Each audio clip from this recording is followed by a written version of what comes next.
I had the privilege of growing up in a home that was committed to Christ. I mean, my parents were Christ followers. I remember one of my earliest memories was at 5 years old. My father was working on his PhD. He was at the time 24. And it was mom and dad and 5 children in a 2-bedroom married student's apartment. And they were high school sweethearts, married after their freshman year at university. They were 17. A year later, they had me. 11 months after that, Greg, then Peggy, then Stacy. And so by the time my dad finished his PhD, it was 5 children, mom and dad in a 2-bedroom married student's apartment.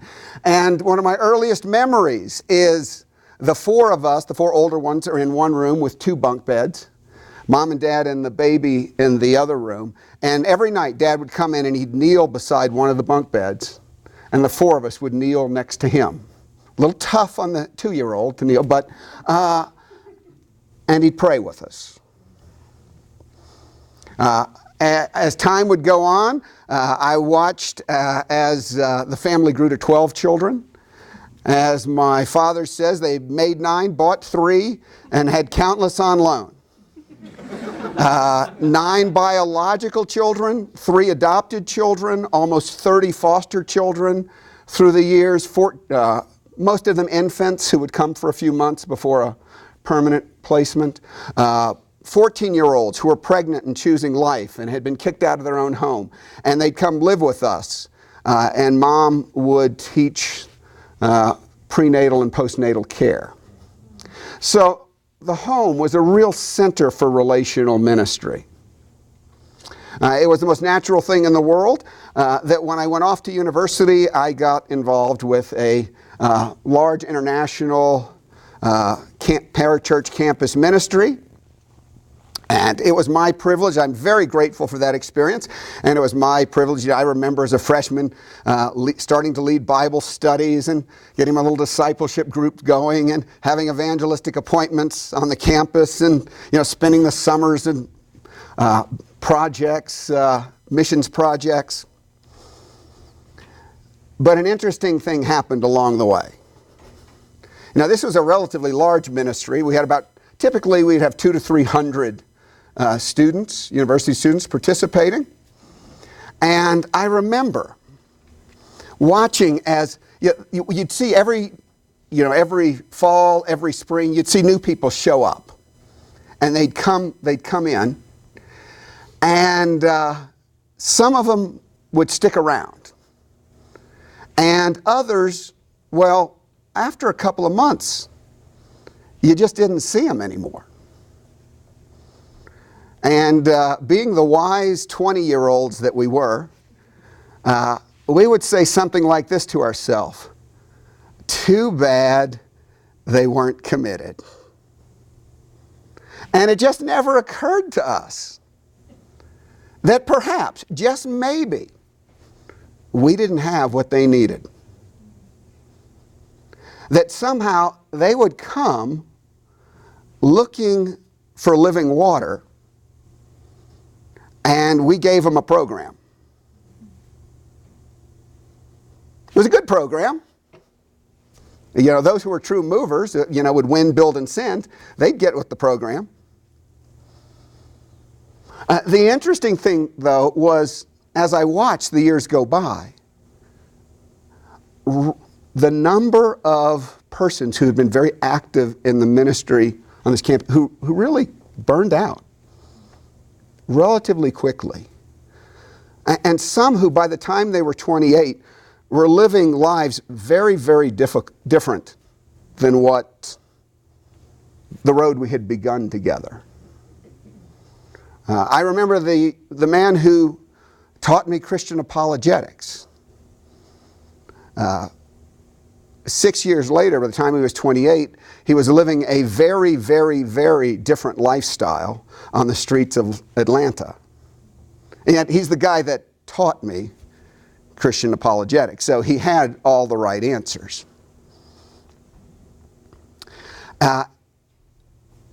that began to launch me on a journey. Well, I'll get ahead of myself a little bit. One of the conclusions I came to was that we live out of our hearts, not out of our heads. That at the end of the day, we live out of our hearts, not out of our heads. Now, the head's very important because the role of the head is to critique the heart and to show us where to go to get a new heart. So that's essential. But the number of people that I saw who had the right answers, but whose life was something less than love, joy, and peace. Well, as I would begin years later my counseling ministry and have hundreds of committed believers come through my door, I mean, pretty much it was always the same story in this sense, that they had the right answers. I mean, they knew the right Bible verses, they knew the truth. But their lives were a train wreck, despite the fact that they were trying to do the right thing. So all of that leads to the question is, how is it actually that our hearts are shaped and formed? How do we grow up to maturity? Dynamics of the human heart. Part 1, I want to address the question, why do we do what we do? In his delightful little book, Lost in the Cosmos, the Christian author Walker Percy, who is both brilliantly insightful and a wonderful writer,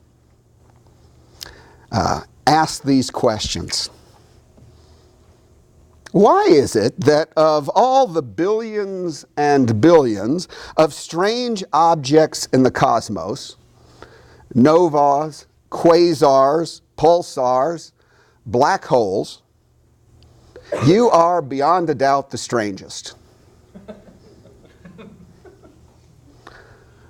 Why is it possible to learn more in 10 minutes about the Crab Nebulae in Taurus, which is 6,000 light years away, than you presently know about yourself, even though you've been stuck with yourself all of your life? Indeed, we are very strange creatures. All you have to do is ask your spouse about that. When I was 20 and working at a Christian camp, one of the first men beyond my own father to mentor me came outside. I was sitting at a picnic table, and Dave, who was huge, he was former middle linebacker for the New Orleans Saints and the Dallas Cowboys.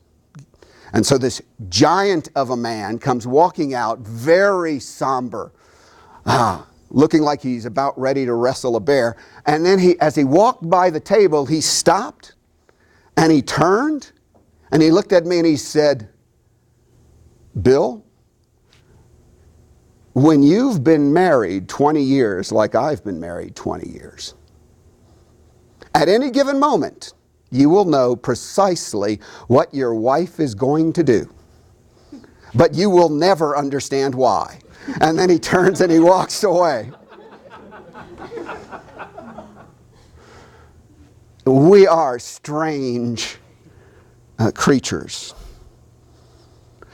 Indeed, only God truly knows the human heart, and we remain mysteries even to ourselves. Having said that, our goal for tonight is to gain some measure of understanding of our behavior patterns, why they are what they are, how they change, and actually tomorrow we'll focus on how we change, particularly on the trajectory of maturity.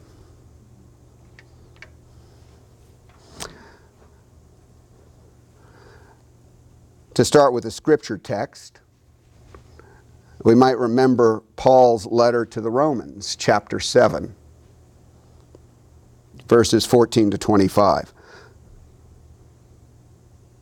For we know that the law is spiritual, but I am of flesh, sold under sin.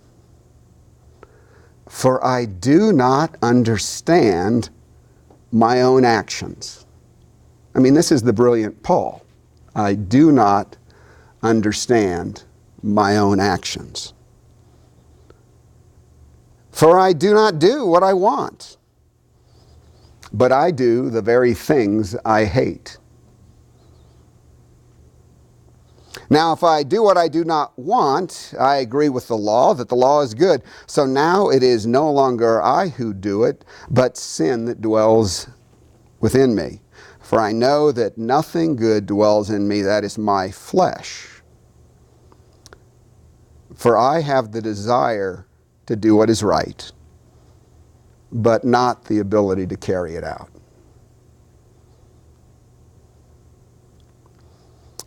For I do not do the good I want, but the evil I do not want is what I keep on doing.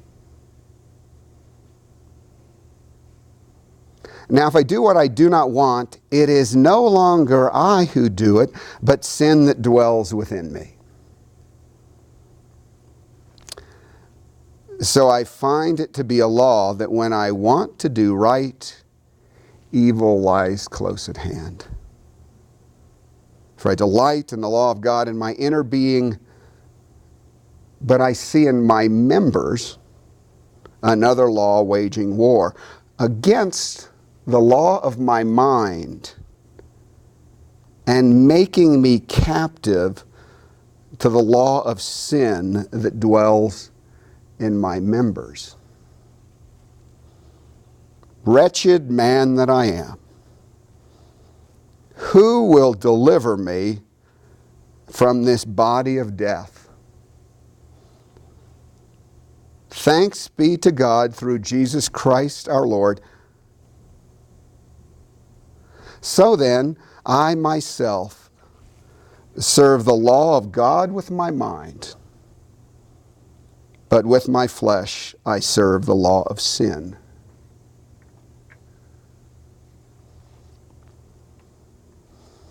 I do not do what I want to do. Now, I suspect that's true of everyone in this room. At least it's true of everyone in this room who's telling the truth. I never underestimate the human capacity for self-denial, for denial. So,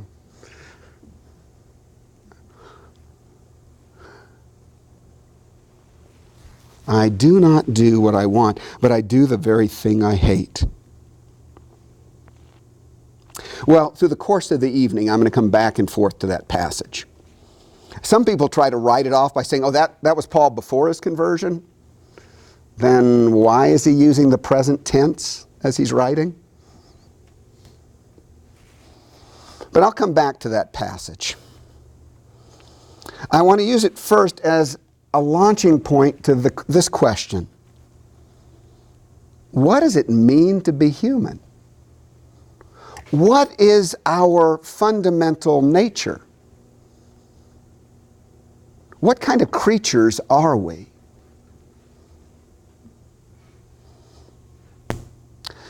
Start with a couple of popular errors for purposes of contrast.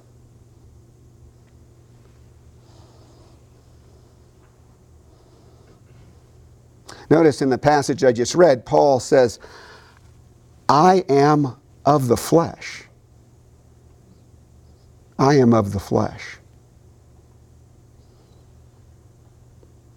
Well, one very common error is the error of materialism. The materialist, all we are is energy, matter, time, chance. We're just a bunch of atoms interacting. The materialist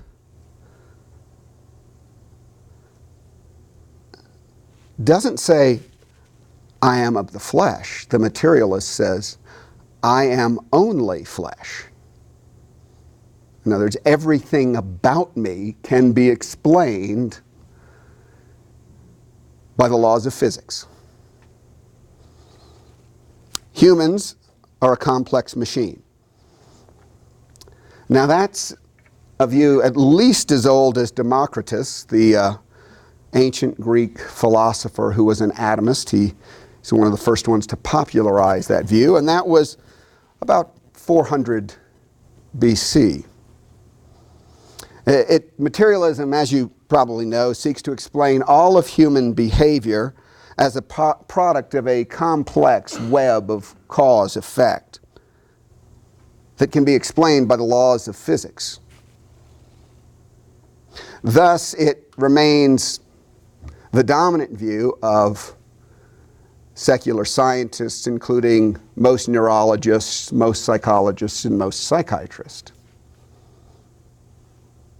In fact, to claim a different position is generally to threaten your academic career. Now, given the audience here, I would be surprised if there are any materialists. If there are, we could have an interesting conversation about that. But there is another error, and the second error is actually, in some circles of the evangelical and Christian world, quite dominant. But it is an error that I think explains much of the failure of some of our discipleship models, some of our Christian growth models. And that error is what's known in philosophy as dualism. Dualism says, not I am of the flesh, but dualism says, I am a spirit inhabiting flesh. I'm a spirit inhabiting flesh. Well, that too is as old as the Greeks. In fact, the Greeks believed, many Greeks, those within the Platonic and later Christian Gnosticism being a heresy, tradition, held precisely that. That somehow the real you is a spirit being that inhabits a body. And the problem is the body. And if we could just get free of the body, or master the body, then the true spirit man or spirit woman within would be released, and all would be well. It's the ghost in the body view. Kind of the image is that the real you, the body's like a car, and the real you is some sort of spirit inside, call it a soul, that's driving the body. Now, that's a rather crass way to put it. But I think if you reflect, you'll see that kind of thinking actually is very influential in how we approach tend to approach some of the problems of Christian growth.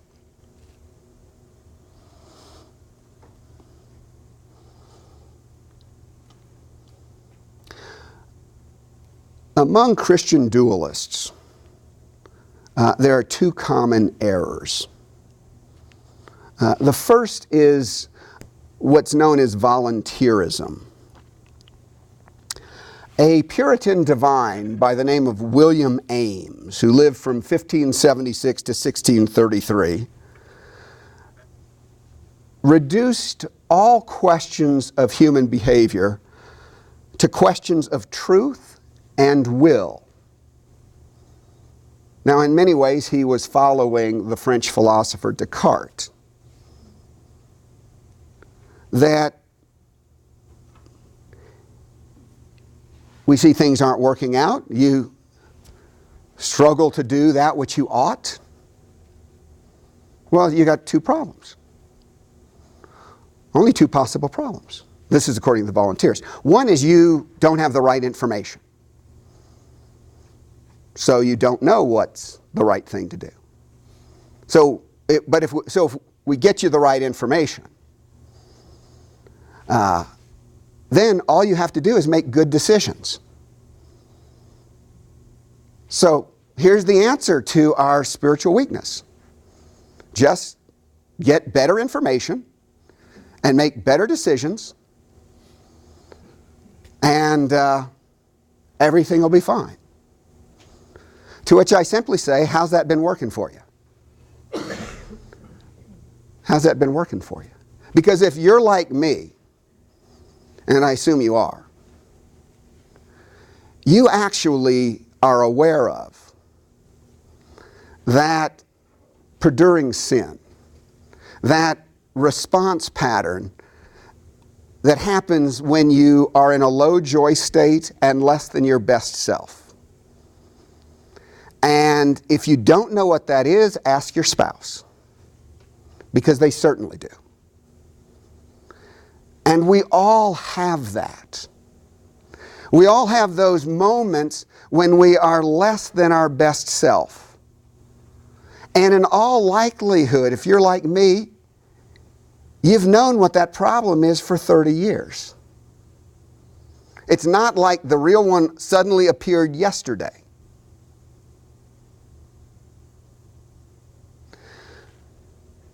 And if you're like me, you're totally convinced that that response pattern is sin. It's wrong. You don't have to give me another Bible verse. I'm already convinced. Now, at the moment when I'm in low joy and less than my best self and acting out of that old pattern, I'm telling myself how justified I am. But upon reflection, when I'm back to being my true self and better self, you really don't have to convince me. I already know that that is just not like Jesus. The way I responded, it was simply not like Jesus. So it's not an information problem. You don't have to show me another Bible verse. I'm already convinced. As to the will, so right, according to William Ames and the voluntarists, it's an information problem. You take care of the information problem by giving biblical knowledge. Having taken care of that problem, it's only the will. Well, here's the thing about the will. And again, I suspect you're like me. If Jesus appeared and said, flip this switch and you'll never react that way again. I mean, all you have to do is say, I renounce that behavior, flip the switch, you'll never respond that way again. I'd be all over that. I mean, I'd flip the switch in a heartbeat. I really, in terms of my will, have no desire to continue in that pattern.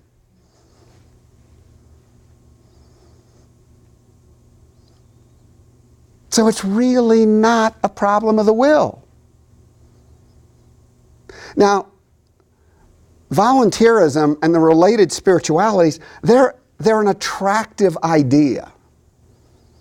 Because wouldn't it be nice if I'm a pastor and all I have to do is tell you, here, believe this truth, and then engage your will, and it'll all be better. Well, that's actually kind of when I talked about our little college ministry. That, you know, I led these Bible studies. So, 10 steps to Christian maturity. And you opened it up, and you'd have like the this week's section, and this topic, and you'd have the sentences, and there'd be a blank space, and then there'd be the Bible verse in parentheses, and you'd look it up and you'd fill it in, and you had a Bible verse to memorize for every week, and there were like 6 lessons, and then you move to the next book, and you had 10 books, and like, when you got through the 60 lessons, you were going to be mature. I mean, that's what we told people, but we were only 20 years old, right? So,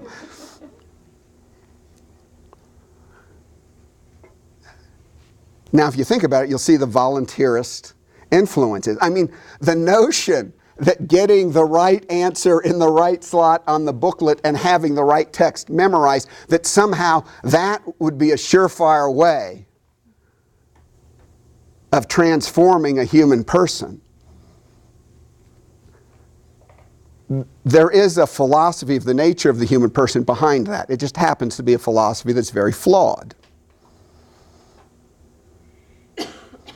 Now, in God's grace, He actually did use those little groups and did use that time, and it was fruitful, and I'm thankful for it.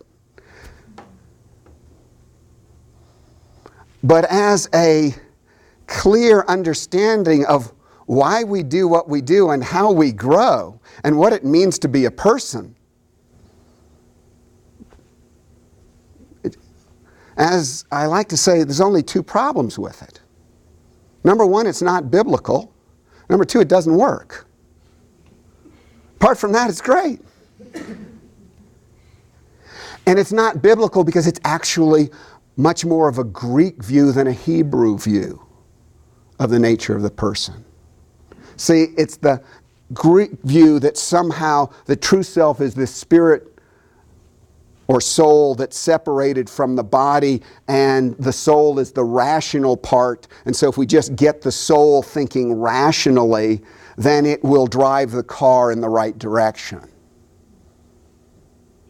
Has that been your experience? And I can tell you, I've had hundreds of people in my counseling office. And that's just not their experience.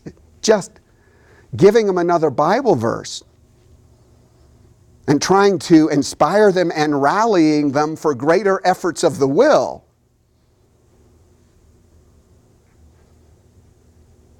It just hadn't been all that effective.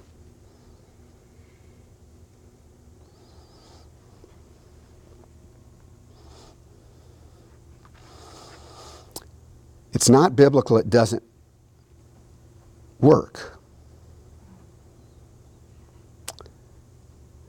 You see, what it fails to recognize is that the vast majority of sin is a matter of weakness and spiritual deformity, not ignorance and rebellion. You see, anytime you or I fail to do that which we ought to do, one of 3 things is going on. We did that which was wrong because we didn't know it was wrong. And as we were actually ignorant. And that is a possibility. There are times, as we've gone through life, where the Lord convicts you that a certain behavior that you had been engaged in is wrong, and you hadn't thought of it that way before. Now you see that it's wrong, and having your ignorance informed, you move in a different direction. That actually does happen. So one possibility is that you're ignorant. Another possibility is that you're rebellious. I know what's the right thing to do. I'm fully able to do the right thing. I know this is displeasing to Jesus. There is no compulsion going on, and I'm just quite frankly prepared to spit in Jesus' eye and do what I want to do. I mean, that is a possibility.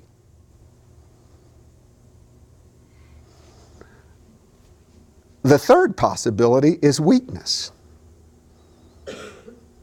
I know that which I ought to do, but in the moment, I was not calm, in full possession of all my psychological faculties, reflective about what I was doing, No. I was just carried away in the moment by some old habit, some old response pattern, and I do the very thing that I hate, to use Paul's language. Now, here's the thing. Most of the time, if you're reflective about it, most of the time when you sin, what's going on? Think about it for you personally. Most of the time when you sin, is it because you're ignorant, you really didn't know? Or is it because you were prepared to spit in Jesus' eye? You knew it was wrong, you were full possession, you just didn't care. Now both of those cases do happen. Or most of the time, for instance, when you sinned within the last 24 hours, and I'm quite convinced you did, when you sinned in the last 24 hours, was it weakness? You just really weren't paying attention, and you weren't your best self, and you weren't kind of all prayed up, and you just went off in whatever direction you went off.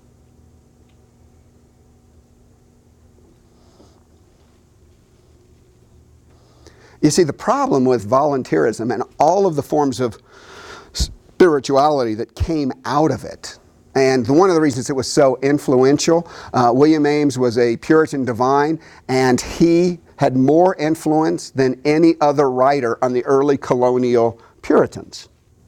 In fact, Cotton Mather said to preach the gospel in the colonies, in the New World, you need two books, the Bible and William Ames. The great majority of doctoral dissertations done at Harvard in the first years of Harvard's existence were on William Ames. So you could see how this kind of thinking really got built into the DNA of the American church in what I would contend is a less than helpful manner. But it kind of fit with can-do Americanism. In others, we figure out the problems, we engage the will, we do it, we make it happen. No problem. Problems, we find them and fix them. So you can see how the whole kind of thing fits with the American DNA in many ways. But it's fatally flawed. If the great majority of our sinning is a function of weakness, fine on informing ignorance, fine on challenging rebellion.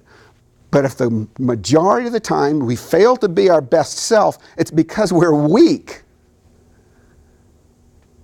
then it has nothing to help us.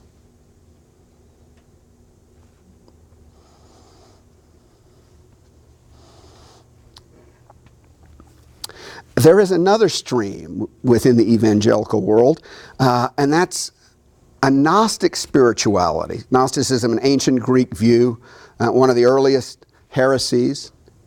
It rejects the body as part of the true self and spiritualizes the self completely. In this particular stream, which has touched the evangelical world in some forms, there's a pursuit of a form of spiritual experience which then enlightens the soul so that the soul now overcomes the flesh.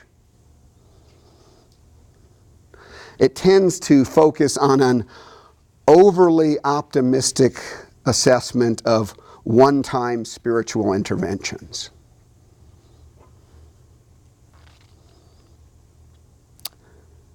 And it fails to recognize that we are flesh.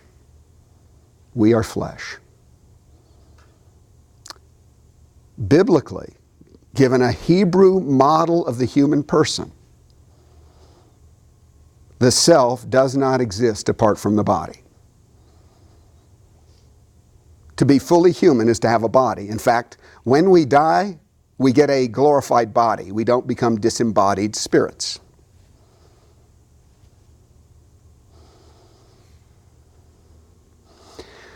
And as a body on this earth,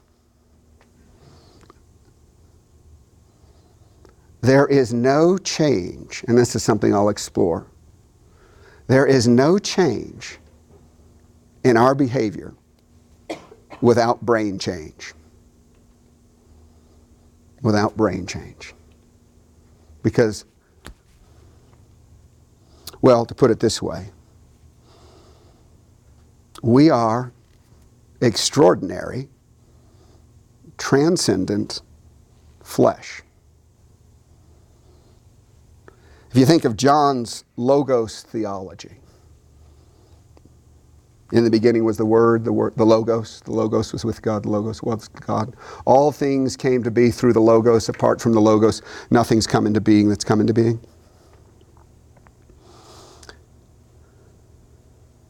You see, John understood what modern physicists actually now understand, that mind and matter are not radically different. The created material world arises through the work of the Logos, is sustained by the Logos, and gives expression to the Logos most fully through the incarnation. If you want a beautiful theological statement, Thomas Aquinas put it this way.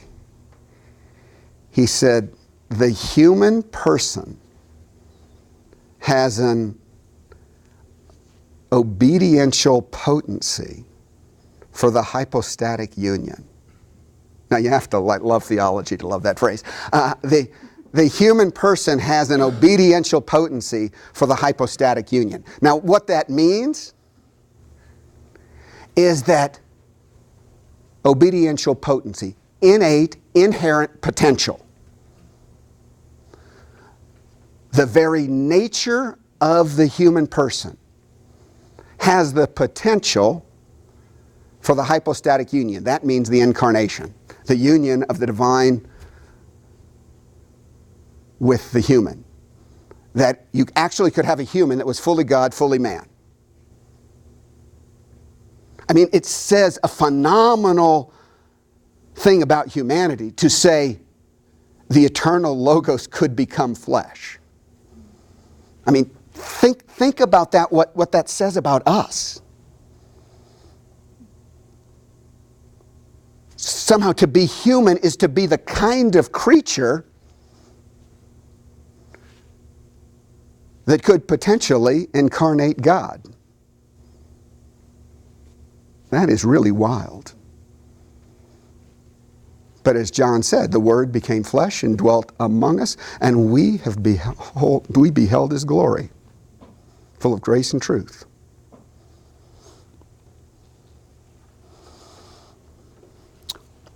You see, that's a very exalted vision of human nature. The human personhood has the immense capacity up to and including the possibility of the incarnation.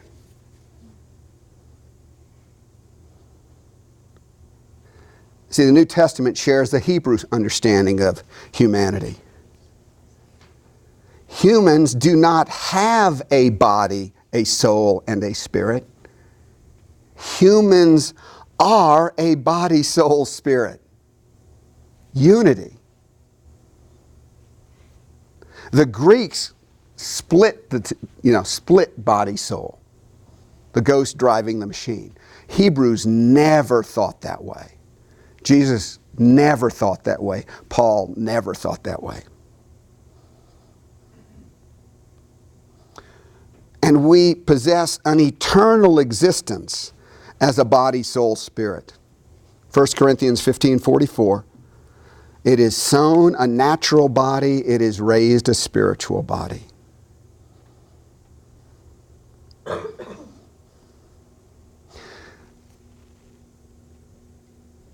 To understand human nature is very important if we're going to ask questions about how is it that we change, how is it that we grow, what kind of a program for maturity is actually likely to be effective.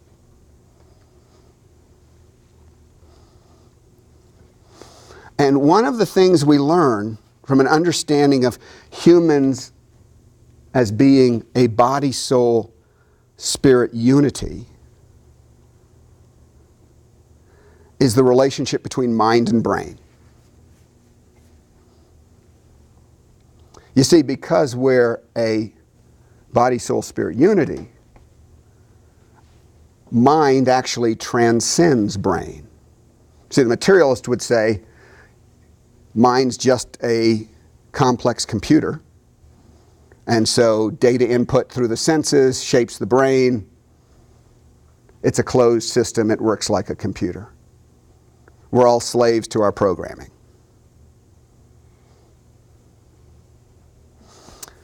The Gnostic says, no, the body's just a car. The soul is somehow disconnected from the material world, and it has its own spiritual way of seeing, and it drives the car.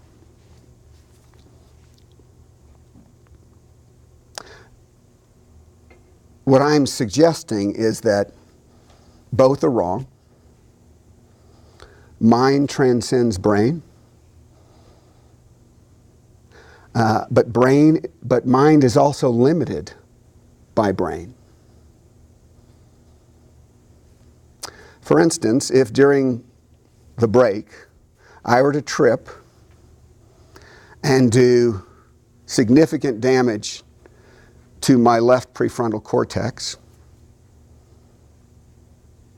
regardless of what my spirit wanted to do, I would not be able to continue this lecture. Right?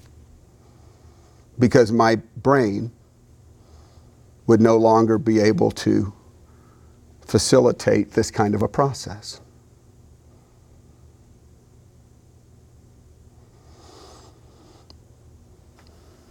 We're a body, soul, spirit unity, an amazing, extraordinary transcendent flesh. We actually have the potential to reflect the image of Christ.